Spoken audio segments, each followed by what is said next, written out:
This is the fifth exercise from the book Seth Speaks, The Eternal Validity of the Soul. This is titled Painting Your Mental Landscape.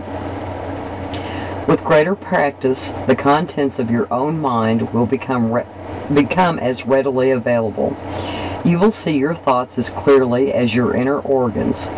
In this case, you may perceive them symbolically through symbols you will recognize, seeing jumbled thoughts, for example, as weeds, which you can then simply discard.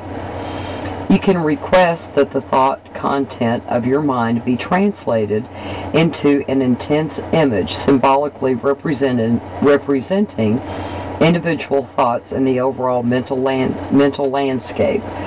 Then take out what you do not like and replace it with more positive images.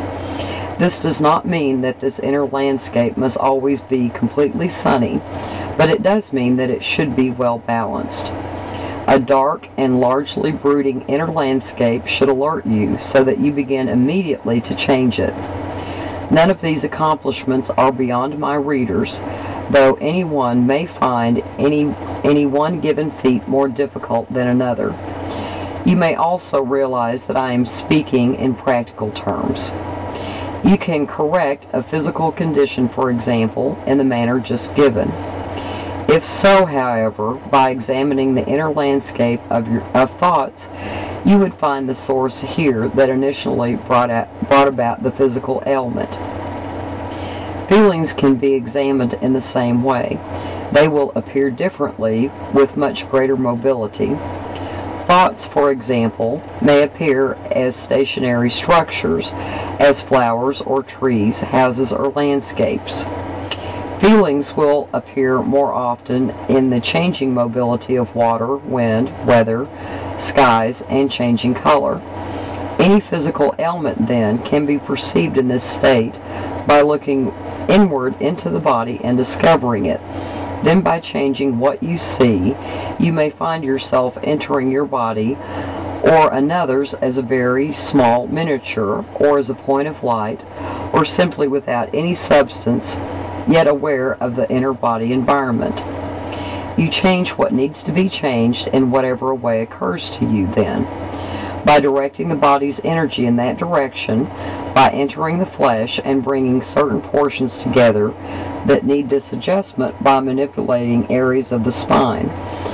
Then from this adjacent platform of A1 consciousness, you perceive the mental thought patterns of yourself or the other person